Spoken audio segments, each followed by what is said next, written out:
A reading from the Holy Gospel according to Luke, chapter 15, verses 1 to 3, and 11 to 32. The passage is taken from the Message version of the Bible.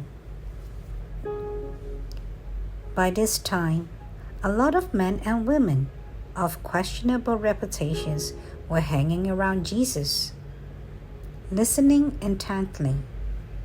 The Pharisees and the religious scholars were not pleased, not at all pleased.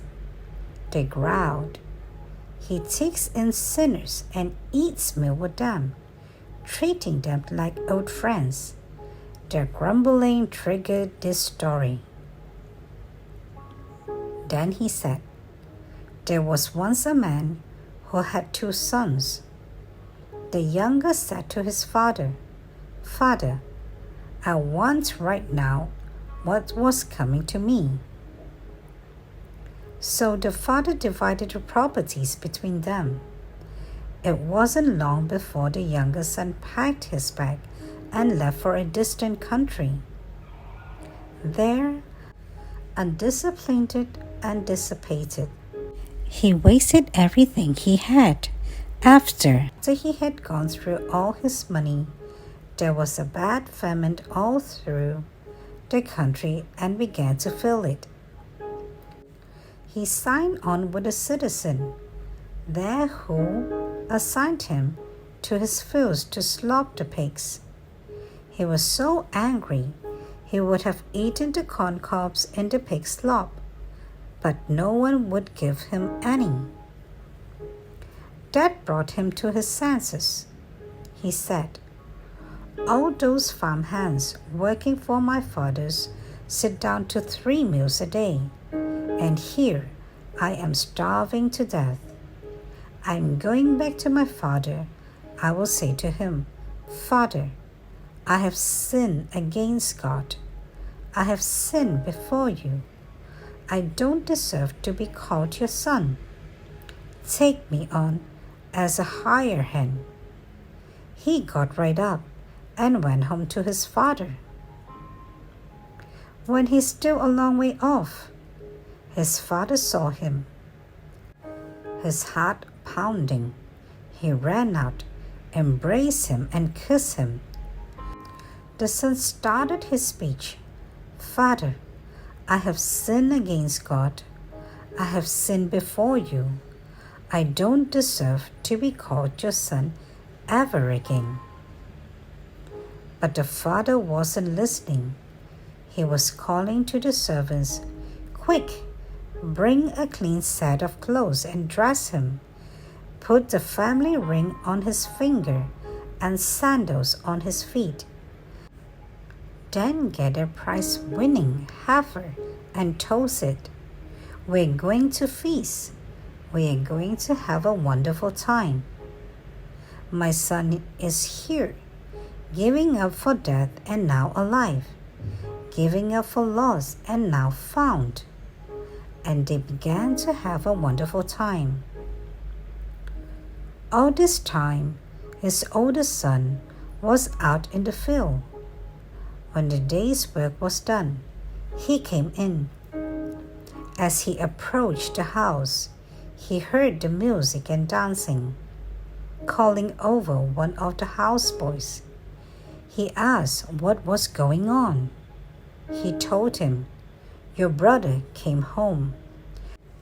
Your father has ordered a feast, barbecue beef, because he has him home safe and sound." The older brother stormed off in an angry sulk and refused to join in. His father came out and tried to talk to him, but he wouldn't listen.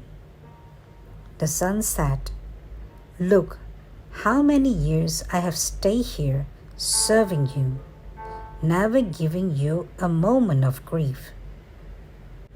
But have you ever thrown a party for me and my friends? Then this son of yours who has thrown away your money on horse shows up and you go all out with the feast." His father said, "Son, you don't understand. You are with me all the time, and everything that is mine is yours. But this is a wonderful time, and we had to celebrate. This brother of yours was dead, and he's alive. He was lost, and he's found." The Gospel of the Lord. Let us now listen to a short reflection on the Holy Gospel according to St. Luke, chapter 15, verses 1 to 3 and 11 to 32. It's God's desire to love us.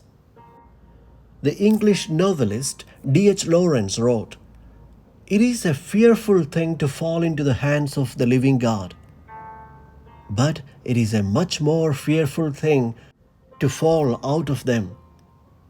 The parable of the prodigal son has a lot of layers, but at its core is God's desire to love and welcome us into His arms.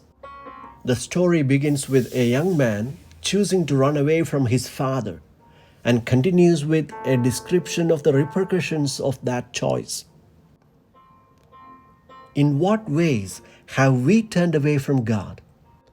What have been the consequences of those choices? As we continue to read, the young man comes to his senses and repents, asking for mercy and forgiveness. We should notice that nowhere in the story is the young man called to repentance. All he does is recall his father, and the memory of the father's love and generosity is so strong and vivid that it evokes a natural response of regret, repentance, and the desire for reunion. As soon as he returns, and not a moment later, the father embraces his son without chastisement or criticism. God so desires to love us and to welcome us home. Today, remember God's mercy, compassion, and infinite love. Acting on today's gospel, consider reminding someone that they are loved by giving them a hug like the father in our story today.